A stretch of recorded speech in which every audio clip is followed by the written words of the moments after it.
G'day, guys. Welcome back to another week of the NRL Supercoach Talk Draft Waiver Wire podcast. As per normal, it's Chris and Simon with you again to go through all the options for round 13 of the NRL season.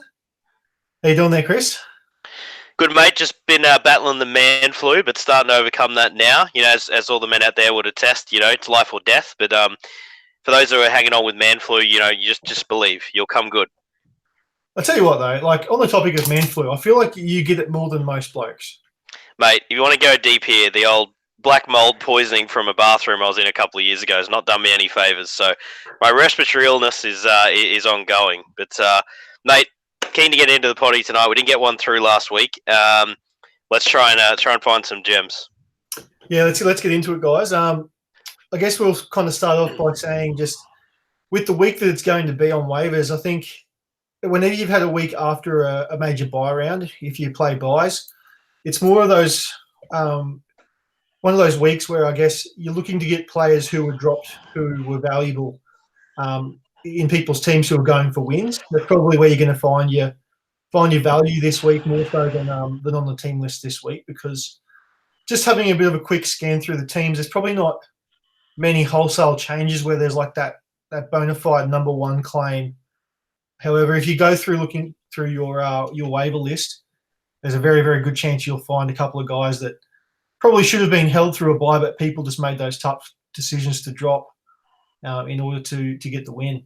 I think what we could do there, mate, is maybe just go through each of them, because there's no standouts, I guess. We can go through the teams and just very quickly list the guys. So if they were dropped, you know, in 10-team leagues, these are guys we would consider waiverable or at least free agent worthy.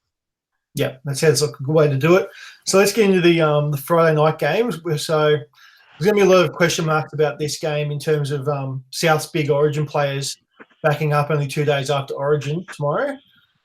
So you're going to have Cook, Cook, Walker, and Murray, all potentially backing up from Origin. You've also got Bailey Sirinen, Connor Tracy, Adam Dewey, all on the bench. So you've also got Gagai. I think the interesting thing there is that Billy Britton is not one of those names. So that's probably good for Cook owners, I would say. I think that's very unusual, to be honest. I would have thought Cook would be the ones that would have been rested by Bennett, or at least spelled. So that's great news for Cook owners. Yeah, I guess the thing is it's second versus fourth on the ladder. So I think there's every reason for Cook to want to play this match. But I guess we'll wait and see. So yeah, that kind of rules out Billy Britton as someone who probably would have been a sneaky pickup. In terms of guys who could be out there or may have been dropped, I think I want to talk to you about the centres for the Rabbitohs, Jimmy the Jet and Dane Gagai. What do you make of them for fantasy? Because I think they'd probably be out on waivers. Yeah, Jimmy the Jet, mate, I can justify a waiver claim there just because we've seen some pedigree of a 55 average before with him, and I just think he's got Bennett back and he'll be looking to prove himself in his own way. I mean, will it be clear of that injury sort of cloud he had earlier in the year? Probably not. Almost surprised to see him so quickly back in first grade, but maybe that suggests all things are good to go. I would waiver for the Jet. Yeah, and what about Gagai? No, not interested, mate. He just doesn't have the upside. He's like a good floor CTW, but not good enough to compete with those, 2RF eligible CTWs. So to me, he's just not a good enough Supercoach player, and I'm really not interested. He always plays really well at Origin level, Gagai. So hopefully he does. Can take that across. Just going to look at his stats here, just to kind of illustrate the point about what you were saying about his lack of upside. His top score this year is 69. So he's hit 63 scores in the 60 so far, 69, 67, and 63. Other than that, he kind of ranges between – he's had a low of 23, but most weeks he's between kind of 30 and 43 is kind of where his range lies. I'd rather a more highly variable guy like Addo Carr, like low-end CTW that's got at least a high range so they could win you a week. I just don't see the point in Dan Gagai's type. You're better off... Sorry, go on. No, I was going to say, what about Vunivalu instead, though? Because I think Addo Carr's clearly a step above. Yeah, Vuni's a hard one because he's having such a he's had such a poor run. It seems like Verney's carrying injury or something. Verney is probably just pure waiver these days because he just doesn't seem to be hitting upside at all. But I was thinking more like versus maybe a Daniel Tupou. Or Edric Lee. Yeah, Edric's still not super high end either. Like Edric's not going to come away and blow you away with a 90 or 100, is he? Very often at all.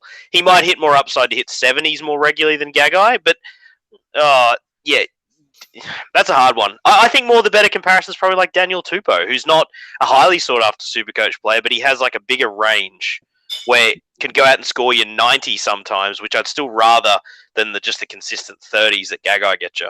Yeah, no, I see your point. It's he's not an overly exciting player, and he's probably found his way onto waivers well before this round anyway. So he's just someone that you can keep an eye on.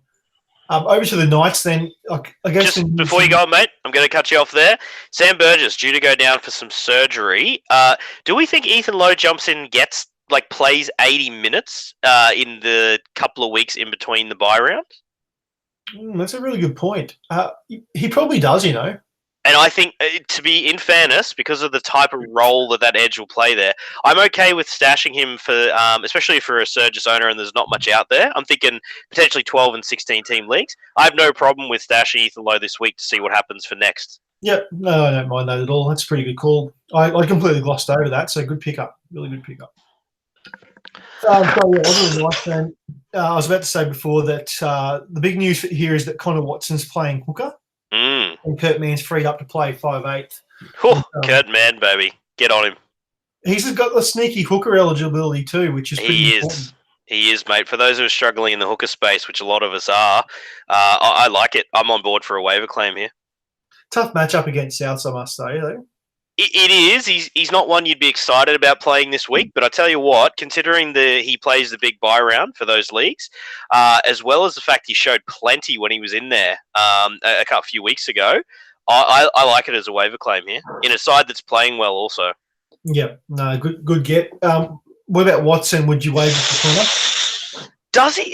Is this one of those sneaky situations where he should base just enough in tackles just by default of being a hooker?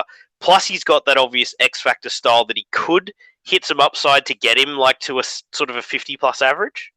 Yeah, he will. The thing with Watson is, he will take runs. He will take. He will. He absolutely will. I think he could actually stuff the Knights' attack up if he's not careful. To be honest, in hooker, you actually want him just giving early ball to Mann and Pearce, and obviously, helping Ponga to get involved from the back. So I'm nervous about that. But in terms of a waiver claim. You know what, mate? He could actually.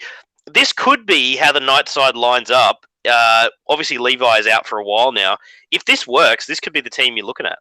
Yeah, it definitely could be. And I think what you were saying about Watson, I believe it's known as the Sione Katoa effect. Okay. Yep. I like where you're going with that. Just, yeah, like you say, just give your halves early ball, mate. Seriously. Come on. Yeah.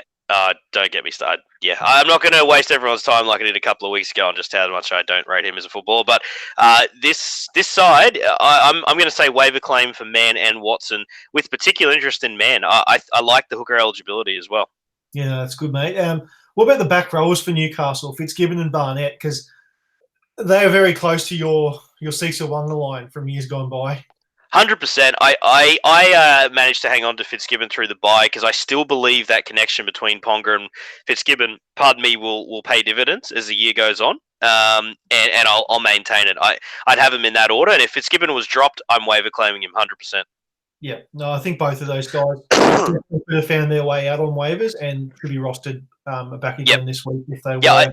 I don't mind Barnett. Obviously, he's been outperforming Fitzgibbon so far. I'd have Fitzgibbon ahead of Barnett, but I like both of them as well. Yeah, they're both good. Okay, on to the next game on Friday. West Tigers at home to Canberra. For West Tigers, I might just start this off by kind of addressing the rumour. There's been a bit of news about DWZ signing with West Tigers effective immediately. So he's somebody that you might want to just keep an eye on. Obviously, he's not going to play this week, but as a stash, he could find his way potentially into the fullback jersey. I mean, Moses Mbai's the club captain and has kind of settled himself there at fullback. It just seems really weird why DWZ would change clubs after being so vocal, wanting to play fullback, if he's not going to play fullback. I mean, if they're excited about a straight line runner who has no lateral ability whatsoever and no passing game, why not put him in fullback? Yeah, I guess. Well, I think they probably will if that's why he's going there. So Well, then what happens with Moses? just play him at 5'8", move Benji Marshall. Really? Okay. Well, I'm trying to think how they'd fit him in. What the point is. I mean, Moses as a 5'8", I guess, is probably a bit. I think Moses is a halfback personally, but I guess 5'8". Is he dynamic enough? Probably not. But geez, DWZ as fullback does not improve this side, so that's a strange one for mine. No. What is the big blow for Wests is that Nofaluma and Mahe Fanua are both on the extended bench this week.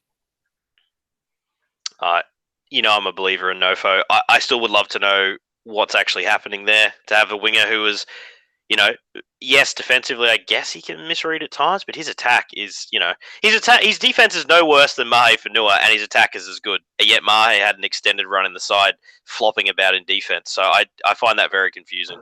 Yeah. So now Momorovsky's in there. Is it a sign for things to come, potentially? Oh, look, Nofo should have been dropped, as we said a while back. If he's out there, I'm happy with a free agent stash again. I'm not going to give up. Yeah, probably not someone that you're that keen on. You probably want to see something from him first. Other than that, for Wests, I don't think there'd be too many players who would have got dropped. Or maybe Eisenhuth potentially. I was just about to say Eisenhuth, mate. I think he is, again, if you're a league that plays the big buy round in 16, I think he's an acceptable, very low-end waiver claim. He's a bit ho-hum. He has had some form with some decent base stats and high PPM in the past, so I'm okay with that. Yeah. Good stuff. All right, on to the Raiders. So you've got Rapana's back, which is good for him.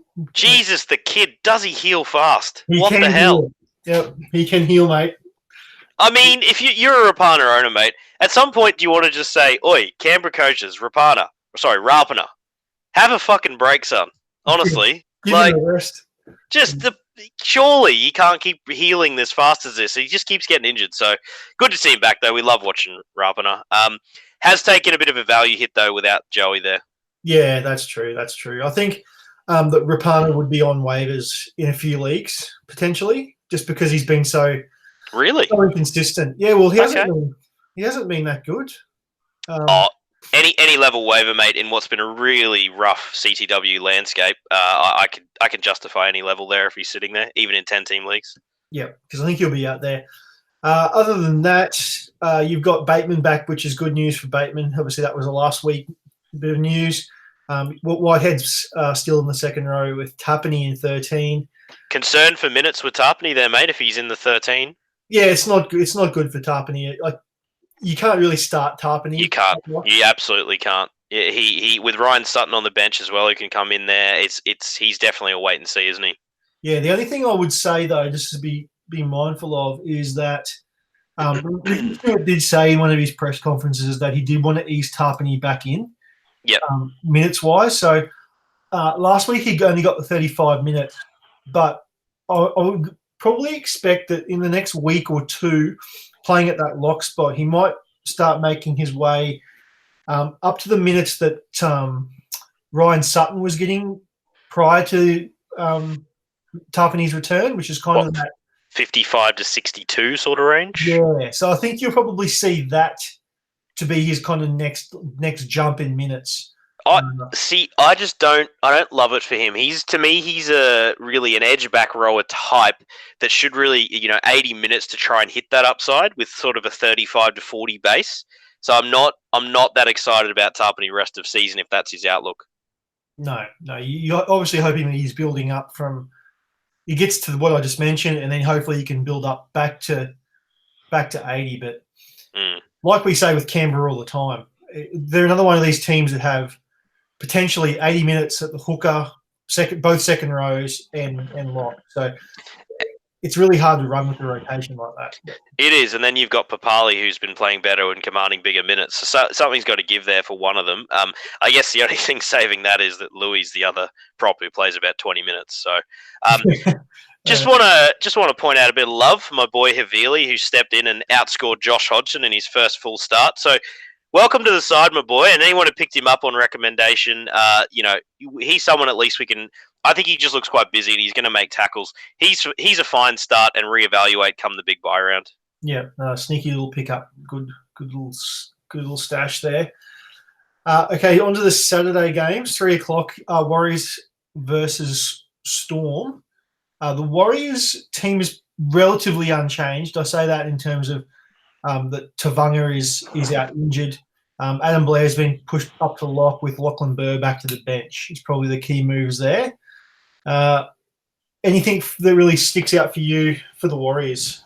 Well, here are the guys that may have been dropped. So Petaheku, as he tends to do in the last couple of years, has actually been Supercoach relevant this year, and he's also got that fullback eligibility. So if he was dropped, he's a fine for CTW. I don't love it, and I'm not excited about it, but he should be rostered.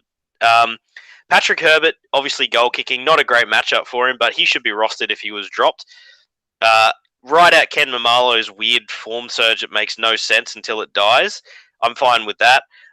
Now, the one I wanted to ask you, mate, is what your thoughts were on Cody Nikorima, as obviously I guess what you call him is like the action half, the guy who's going to be trying to, actually score the points for the side or set up tries. Is there any hope rest of season for a 50-plus average there?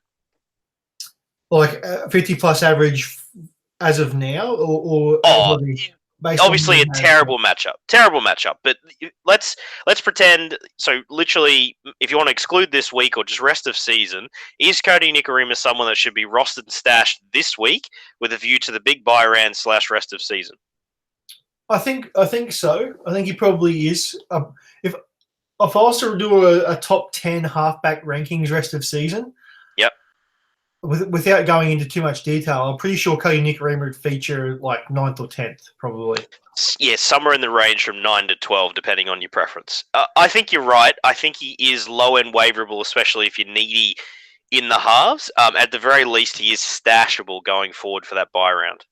Yeah, I mean, I'm trying to think of guys at the top of the head. So you've got Cleary, got SJ, DCE, Pierce, Moses. Who was that? Bunt somewhere in about 7 or 8. Ben Hunt in that. These are like the surefire. You take them above. So that's 7. Would you have Luke Brooks? I'd prefer, or I don't know. I'm very slow to come around on Luke Brooks just as a player in general, but that's close. That's probably starting to get into opinion. What about Michael Morgan?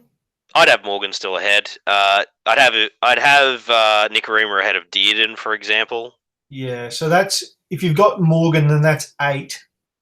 Adam Reynolds. Adam Reynolds definitely belongs there. Yep. Yeah. Is Corey Norman? No, he's fullback 5'8" eligible, isn't he? Norman. Yeah. So Nikorima starts to come into play somewhere between, as we said, between 9 and 12. Yeah, which means he's a starter. He is that, and he is waiverable for that reason. And I think the one thing you got to look at with Nikorima is it's a great situation for him in a side that is going to need to try and score points off the back of the good stuff Roger does, and then Green is just going to be the organizer. So he is the featured half, and I kind of like it. So I'm fine with a waiver claim here. Yeah, sorry to the Jerome Hughes owners as well. Oh yes, Jerome's fine. Yeah, I was thinking halfback, but then obviously the dual. With Jerome has a little question mark over the spot rest of season. Just a tiny little one still. Because the form of... It only takes another ridiculous bench performance from Pappenhausen, and the pressure's on Hughes. And Bellamy's not afraid to change things either, so... Yeah, so let's talk about the Storm then, because I think we're kind of done with the Warriors. I disagree with you. I think I wanted to quickly discuss who of the forwards could have been dropped. So, do you buy into the weird form of Ignatius Parsi recently, who's averaged like 60 in the last 5 rounds? Oh, I wasn't very impressed when he dropped a 70 odd on me the other week, but I still don't really buy it. I just wavered for Leeson Armau with the big buy round coming. I had a very low-end claim mind. I'm fine with that decision just as a nice low-end front row starter. He'll do a job, average about 50. I'm fine with that. Yeah, that's the thing. It's Armau, obviously Tohu, and Papali'i would be Yep. the other, like obviously Tohu's own, but I think Lachlan Burr is probably the next big question mark there in that side. Like, Nah, not now. Not with this full straight rotation of forwards. I think he'd be a very weak start, wouldn't he? yeah, and second row only too. Burr, Yeah, so I guess that does hurt him. I reckon that's a non-starter then, not waiverable. I guess you could free agent stash him if you think, obviously next injury he's the next man in, but yeah, I'm not a fan with him only being second row eligible there. Yeah. Okay, on to the Storm then. Guys that could have been on could have been dropped onto waivers. Jesse Bromwich. I don't believe anyone would drop Kenny Bromwich because, geez, he's actually been really good this year. He has been. Jesse's been fine too, just quietly. He's averaging over in the 50s. He's not been back to his, second, third round value of a few years ago, but they're both. Kenneth is definitely waiverable. Jesse's waiverable. He's low end. He's fine. Oh, yeah. Well, he's averaging 54. Last 4 games, 54, 42, 51, 65. So he's been fine. Also, Josh Adokar, if he's dropped, I'm okay with that as a low end sort of claim. He's definitely a CTW starter with his upside. Yep, that's good. What about Pappenhausen? I'm one of those people, I find it hard to justify when he's on the bench. He's got to obviously be in that number one. Quite happy with the stash, though. And if you're in a league where you're like a deeper league, then I can understand why in a 16-teamer, he's waiverable. Yeah, I agree on all fronts. Over to the 5:30 game on Saturday, Sharks versus Parramatta. For the Sharks, you've got Dugan in the centres, which means that Josh Morrison is backing up. There was rumours about Wade Graham's return. He's on the extended bench, as to Sean Johnson. Typical kind of Sharks-looking team here, so I guess the late mail is going to be important to see what happens. But what are you thinking here from the Sharks in terms of guys who could have been out there on waivers? Well, I take it Jerry's massive score from the week before the bye might have meant he was hung on to. But obviously he's someone that is quite interesting. Look, I think the only things of interest there are Sean Johnson wouldn't have been dropped anywhere, but this is a week maybe if you wanted to have a crack at either selling him high if you think he's going to be injury prone and not up to the rest of the season, or buying low from someone who's just a bit frustrated. Wade Graham is stashable for mine. He hasn't got massive super coach pedigree, and obviously his spot's not as assured as it probably was in terms of 80 minutes, but there is some scope for him averaging 55 if things go his way. So decent stash. Jaden Brayley's the other one I want to discuss. So he's right on. He would have been dropped almost across the board. He's probably just enough as a low end starter, and I don't love it. But he also plays the big buy round. So for those who lost Hodgson and other hooker problems, he's not a bad option, I guess. Yeah, he's kind of similar to Cody Nikorima in the sense that when you're looking at the landscape of the position, he's a low end starter. So I guess he's there for a waiver claim based on team need. Also, quick mention, if you're in leagues that are sleeping on the idea, try and sell Kurt Capewell this week if you can. I was hoping you'd bring this up because as a non-owner of Capewell or Nakora, obviously not Wade Graham, I'm really interested just to sit back and to see how all this plays out. I owned Nakora at the start of the year, sold him for Kickow. I think it was week 2 or 3. So I kind of got rid of that situation early on. Nakora's obviously a gun now, but I'm really keen to see what happens with where Wade Graham fits in here, if it is going to be Capewell like we've kind of touted throughout the year. I'm still pretty confident with that, but we've seen some strange things with coaches, so we'll wait and see. But my money then is, do you agree with the sell on Capewell? I mean, the leagues will be onto it, but in leagues that pay less attention, you might be able to sell him on the average. Yeah, no, I think you're doing justice if you don't at least see what you can get for Kurt Capewell, because he has. The good thing is he's put together a couple of sneaky good matches, so you've got something to sell there. Yep. Okay, for the Parramatta, just looking through their side here, I think they're one of the few teams that don't have any Origin reps, I believe. No, I don't think they do. So Nathan Brown is probably the guy that's the biggest news. People kind of hoping that he'd be back.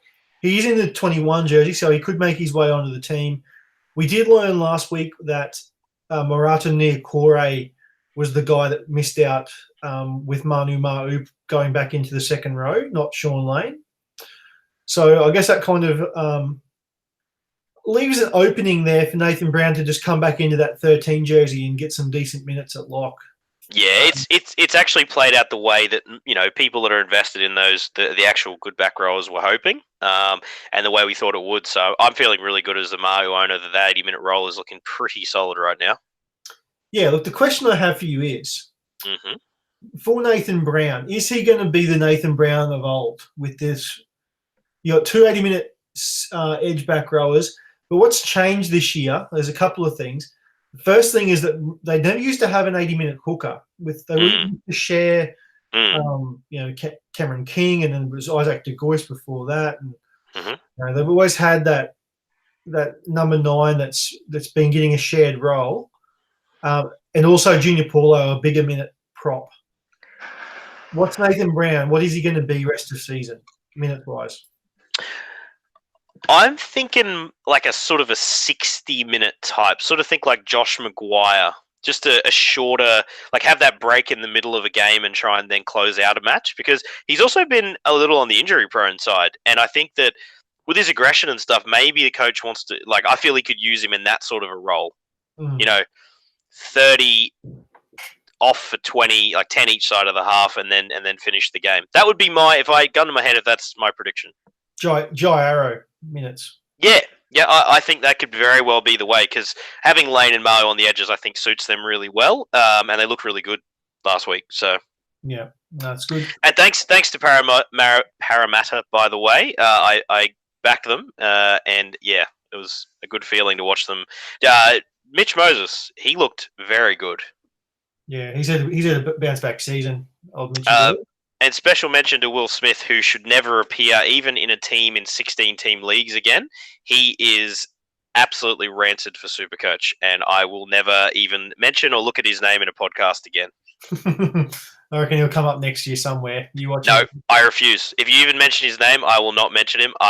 He made me sick. His lack of involvement as a half, my goodness. Yeah. When you got Mitchell Moses there, just give him the ball. Give him the ball. He was good. Did his job well. He's kept his spot in the team, mate. Brad Arthur's real happy about it. Mate, don't try and talk me down out of this. Will Smith, it made me so angry. But anyway, never again. Done. Move on. All right, Cowboys versus Sea Eagles, 7:35 Saturday. Interesting news here. Michael Morgan back at fullback. Interesting. Yeah, very interesting. Why they would muck around with the spine, as in, surely this is not what they see for Morgan long term. But is it because, Kahu hasn't exactly set the world on fire, and Mitch Dunn is the only one in the centres at the moment. Could this be a permanent change? Maybe. It could be. I think what's going to be interesting here is your boy Kyle Felt versus Jake Clifford for the goal kicking. I feel like the only reason Felt wasn't even taking kickoffs, which is obviously, he's, I would argue, the best in the game at that. He's been carrying a bit of a leg injury, apparently. So let's hope he has got over his injury and is taking on the kicking, because that obviously gives him a bit of a boost. Well, he tore his groin off the bone, I'm pretty sure. So that would make sense. Yeah, that absolutely does make sense for his type of very, quite violent kicking style, I guess. So, yeah, Kyle Felt is going okay based. Not a bad matchup this week as well against Manly. So I think Kyle Felt's definitely one to keep on your roster. He should have been playing in a lot of teams last week anyway in the bye round. Yeah, that is true. Bit of rumour about that Scott Drinkwater might be going to the Cowboys as well. Good fit. Yeah. Real good fit, mate. I liked it as a stash. That's a really good call out from you. I'd be quite happy, not waiver claiming, but stash Drinkwater if you got the space. Yeah, I think he's a good little get there. Special mention, mate. Jordan McLean. How good did he play? Yeah, that was ridiculous. What did he base 95 or something? That was unbelievable. Just in everything and make it use up so many minutes, and yeah, just impressed. Yeah, there was some injuries there last week, so I guess I'm not taking anything away from him. You got he did what he did, but Obviously inflated minutes, but geez. Oh, just What he did in those minutes was phenomenal. just high. I can see why they were sort of suggesting he was in the Origin mix, and that performance won't have gone amiss, I wouldn't think. Just a quick question. So, Gavin Cooper and Cohen Hess, now that they've would have started for teams in the big buy round last week, are they even starters the rest of the season? Cooper is. Hess, I've had enough of Hess. Like the problem here is that Shane Wright is on the bench, and he will rotate with Hess, I would imagine. Mm-hmm. I think Gavin Cooper's been sneaky good, actually. I haven't paid much attention, but when I've been looking at the game, the scores live, I always feel like he's going way better than Supercoach wise. And when I'm watching the game, I think, he's not doing anything, Gavin Cooper. He's just, no good. I'm just going to look up his stats, see how he actually has been performing. Yeah, not real well. 54, 57, 37, 34, and a 60 for a 54 average for the season. Hasn't missed a minute all year, so I guess that's his true average. Yeah, he is what he is, Gavin Cooper. Low end 2RF starter in 10-team leagues. I think I was more just leaning the Cohen Hess thing. I think there's enough evidence to suggest now that he should be benched till further notice. Yeah, like he's just not getting minutes. He's getting rotated, so no good. I mean, it's good that Mitch Dunn is out in the centres because he was someone that was going to rotate there, but this Shane Wright, he rotates through the back row, so Hess will probably get a spell there, which is obviously less than ideal because he doesn't really have that good of a work rate for someone playing limited minutes. But anyway, over to the Seagulls. Now, DCE and Jake Travojevic have been named on the extended bench, so you don't know what's going to happen with them. At the moment, you've got Cade Cust keeping his spot at 5'8" with LG at halfback, and you've got Jack Gozowski, or Gozowski, however you say his name, the Goz. The Goz? Yep. He's in at lock, so I don't think you can really bank too much on that. I think the interesting thing with Manly is whether or not Garrick will keep the kicking with DCE back, because that could be a bit of a blow for DCE owners. Considering it was an ankle injury as well, was it on DCE's plant foot or the kicking foot? I'm not 100% sure. If it's on the plant foot, you'd have to think Garrick would at least kick this week, while DCE's come, especially considering will have played Origin. And you got to feel as though DCE is a huge chance of not backing up, right? Yeah, it's hard to tell. Like he's obviously a really tough chance of getting through Origin. It's hard to see how he's going to back up, but if he's fit, he's fit. He depends how many painkillers he's on. I'm just looking at a couple of pictures here. I think it was on his right foot, so that would be his kicking foot. So, which I think is better, right, for a kicker. I know that sounds odd, but the plant foot's the one where if you had a syndesmosis, you don't want to be, putting all that pressure on as you plant down. Yeah. I think that's right. Yeah, I just don't see why they risk it. Garrett's been kicking well, so I think he might just keep it for a week. Yeah, it's interesting. Moses Suley gets his spot back after the injury he had. Very interesting. Cade Cust. It's very tough this week. You certainly hang on to him. 100%, and the matchup's probably pretty good as well. You hang on and see whether he is going to part in DCE, because he has made some impression in his little spot in the NRL so far. Yeah, I think he probably will keep that spot the way he's been playing. The issue with Cust is I think he's only halfback only, which is a bit of a problem because obviously you prefer the dual. But yeah, I think he's someone you just hold on to. Other than that, look, I think Curtis Sirenen and Joel Thompson, guys like that, they probably got dropped. You can just free agent those guys. I wouldn't be wavering too much. They played last week, mate. It wouldn't be dropped. I would have got you some bye-week filler last week. Jolie did his job for me, mate. Got his 60. Love my Joel Thompson. Well, then you should drop him because he's shit. Oh, yeah, he's gone. But he did his job, mate. He's done it for me many a season in a bye round, and he's done it again. So good on you, fella. Good stuff. All right, Sunday 2:00. Rare Sunday 2:00 game for the Broncos at home. Oh, if the weather's going to be good, mate, boy, could this be points. I've just got this feeling this is big points. Yeah, the Bronx at home could put on a score here, couldn't they? I just feel it's if you are like me, if you are the Milford owner this week, I think this is the week you'll see if this like recent improvement has just been against those injury riddled Sharks and Manly sides, or if there's a legit turnaround here.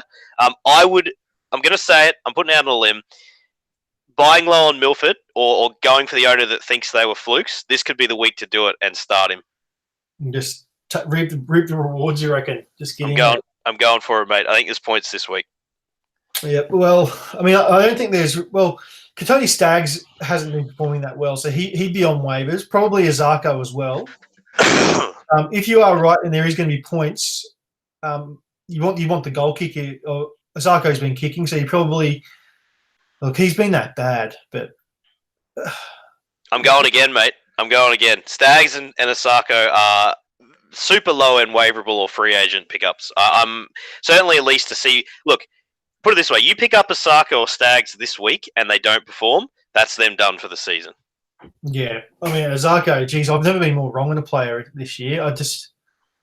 He hasn't scored a try. He hasn't scored a try, and he's a winger, and he's played all but one game. It's ridiculous, but it does seem insane.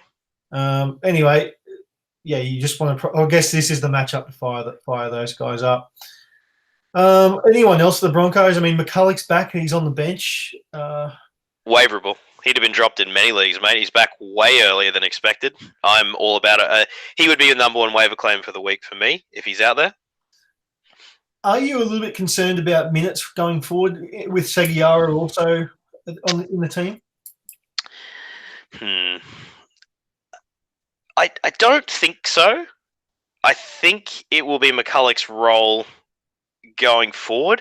There just could be that period where you have to put up with a more, 60 to 65 minutes.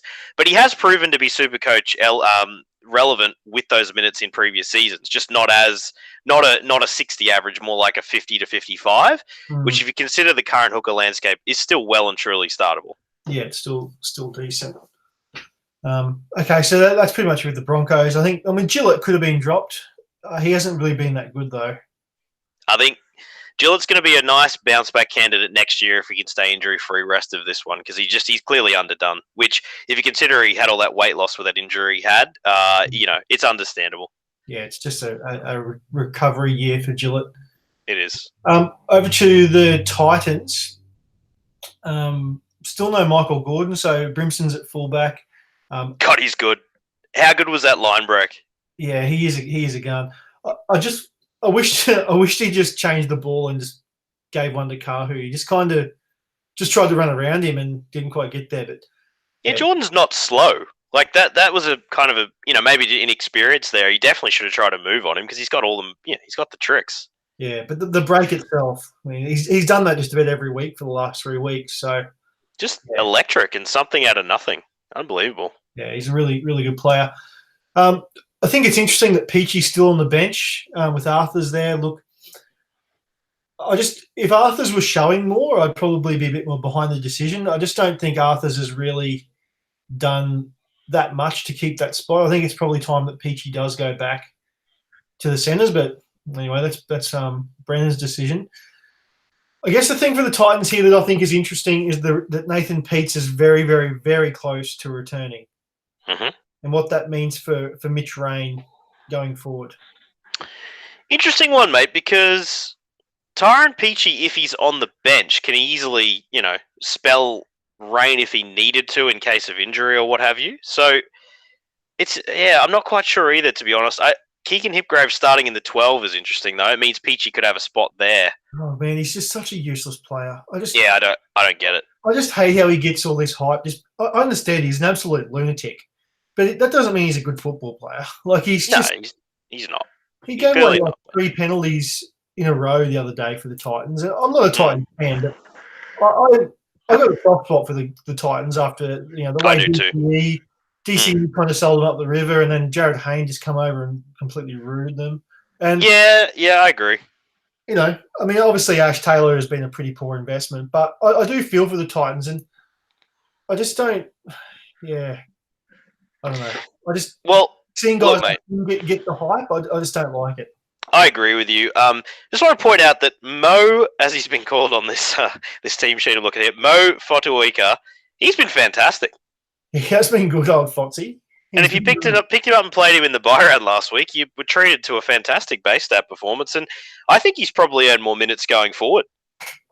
Yeah, look, he was someone I always flagged for the buy because I know he did a really good job the year before when Arrow left. Yeah, I just think that Arrow comes and gets a lot of those minutes back. That's true. That is true. Mo was probably riding off that. It's just, I think we said it even at the start of the year, mate, when he was, one of our earlier podcasts, that we believe him in terms of talent-wise. If he ever can get consistent minutes, he'll be a walk-up start. So he's one. I wouldn't drop him yet. I would just make sure that that's how the minutes shake out, because Hipgrave could get very low minutes and should get very low minutes there. He should. It'll probably just be Cartwright, though, that comes on. But I think Fotuaika is well worth a look this week, just in case. But, yeah, I guess this will be the week to see. If Arrow doesn't back up, which could definitely happen, injury, I think Fotuaika is a sneaky one just to stash and see what happens. Just a special mention to Kevin Proctor over the last few weeks. Also started in the buy round last week. He's been quite good. Yeah, it's one of those sneaky. He was low end relevant 3 or 4 years ago, and obviously at the Storm, he seemed to find his way to about 55 each week, and he's someone I just keep riding until he scores that 30 odd. He's been fine. Yeah, see how he goes. Okay, next game on Sunday, 4:00. Not the last game of the round because we do have a Monday game this week. Panthers at home to the Roosters. For the Panthers, no Cleary. He's named in the extended bench, so you could potentially see him come into the side, seeing how he pulls up. Other than that, it's an unchanged lineup for Penrith, even though Kickow was out last week, but technically, in terms of what the team they named last week, it hasn't changed. So, sorry, no, I am wrong. Wade Egan is back. I completely missed that one, which is good. Since we're huge fans of Sione Katoa on this podcast. Yeah. Look, I would love Wade Egan to be a waiver claim. I really would. But I believe in him too. I like the talent. But I just don't think it's this year. I think it might be a bit later on. You're probably right. But there is Supercoach potential there. You can see it. Yeah. Look, there's nothing here for me for Penrith. Look, because everyone would have been owned that was somewhat low-end startable last week. Good to see Mansour have a lot more involvement in the return kick game. Was quite busy, which is the first time we've seen that in a while. But he has had a couple of false dawns in the last couple of years. So, but he's been fine. Brian Tuo, or however you pronounce his name, he's been very good in terms of a solid average start. If he adds a try to his game, he'll be startable. So you can probably keep him going. Campbell Gillard, with Grant now injured, has been getting a few more minutes and is sort of that low-end front rower start if you're needy. I'm okay with him for a little, at least until the next big buy round. Yeah, he's not too bad. I just want to also mention Liam Martin. He's not going to do that every week, so don't jump the gun on him, I don't think. I agree. Over to the Roosters. Now, if you're a Luke Keary owner, you've got a bit of a tough decision to make here. What to do at 5'8", especially since I think he's missing the next 5 to 6 weeks, I think is the latest news on him. Tough. This Drew Hutchison, I'll check his dual. I think I'll actually have to go onto the Supercoach website to find that. Now, is he the guy that used to be at the Dragons, the really tall halfback?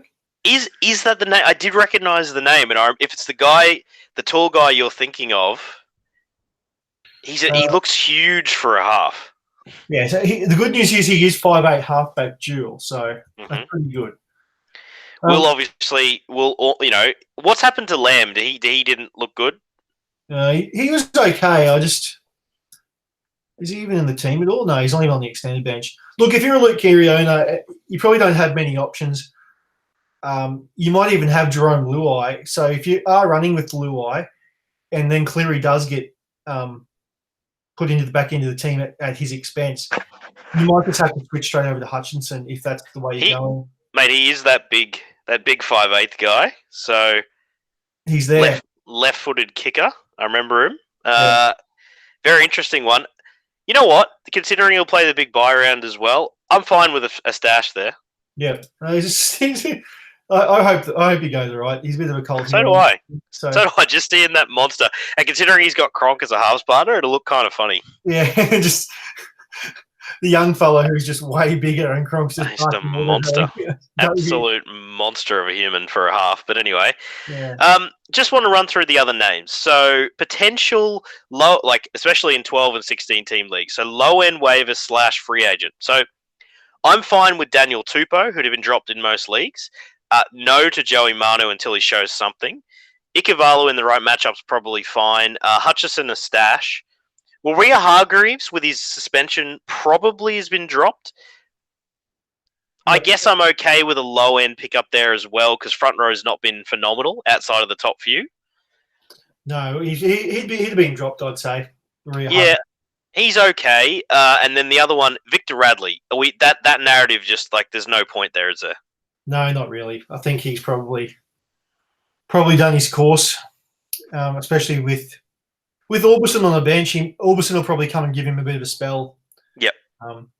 Although he's not actually playing Origin, but the fact that he's kind of there and around the team, it's always an excuse the coaches need just to give him a bit of a spell, just to kind of ease his mind and that sort of thing. They like to overanalyze that sort of stuff. So, yeah, not too much there for Radley. Daniel Tupou is on waivers in our league at least, so he's probably going to be out there in a few. Like you mentioned, low-end CTW, PTW4. Okay, all right, let's finish this off. Last game around, Bulldogs versus Dragons. Now, there was suspected to be a few changes to the Bulldogs team, but in terms of how they ran out last week, it's pretty much the same with CHN just back in the extended bench, which is just an absolute dagger. That's mind-blowing. It is, but it's just a weird thing. Fatala Mariner's now the starting 12. I think, in all honesty, mate, short of Aiden Tolman, I don't want to start any Bulldog. No, because Jackson gets 80. Tolman, you know what you're getting. But you got 4 forwards on the bench who just share each other's minutes. Is exactly how it works. It is. I mean, I think a lot of the commentary I've seen around Dean Pay is around people being, burned by what's happened in Supercoach. I think people should probably calm down a little bit in saying that Dean Pay is a terrible coach. However, the Corey Harawira-Naira not making this NRL side is pretty rough, considering that the guy clearly has something at NRL level, which we saw glimpses of at Penrith and a bit this year. I've got a feel he's at least good for some minutes in the NRL. Well, the thing is that Adam Elliott just keeps getting these minutes, and I just don't know what he does to deserve them. He's just... Isn't he like an undersized front rower? I don't know what he is. I don't know that's he's got heart and everything, but he's an undersized front row. He's not a lock. He's not a ball. It's confusing. It really is confusing. And before everyone jumps on the, how terrible a coach Dean Pay is for not starting Reece Martin. Reece Martin has, as you've said many times in this potty, has defensive issues, which is why he's not a guaranteed first grader. Yeah, and look, let's be honest about Corey Harawira-Naira too. He's awesome for Supercoach because he's absolutely erratic and loves to offload at every opportunity. There was the few weeks ago when he scored those 2 tries running those good lines, threw a couple of nice offloads, scored that 130, 120, whatever it was. Obviously looked awesome, played awesome in real life. The next week, he does the same stuff. The balls go forward, couple of errant passes, knocks on. Then he gets dropped because, you've got rocks and diamonds with him. And then you see Pay, he sort of set the tone when he dropped Kiwi international Fatala Mariner for doing the exact same thing, even though he was great in attack. And now he's back in the starting side. So at least I guess in terms of a coaching perspective, he's consistent with his message that, I'm not looking for the flashy stuff. I'd prefer you just to offer something. But then you look at it, mate. They have I heard they're one of the best completion, if not the best in the league, but yet scored the lowest points. So have we not just got another Des Hasler style scenario here? Yeah, you probably do. until it sorts itself out over the long run. But it's Just gonna a be painful. lot of mate. Look how many players are going to have to rotate to get this side up to NRL standard. It seems Well, they've just signed Joe Stimson today. good signing, really good signing. Just so weird. I like it. You've I'm got on board. You've got Marcelo Montoya in your centres, for Christ's sake. Don't get me started there. Holy dooly. Yeah. Okay.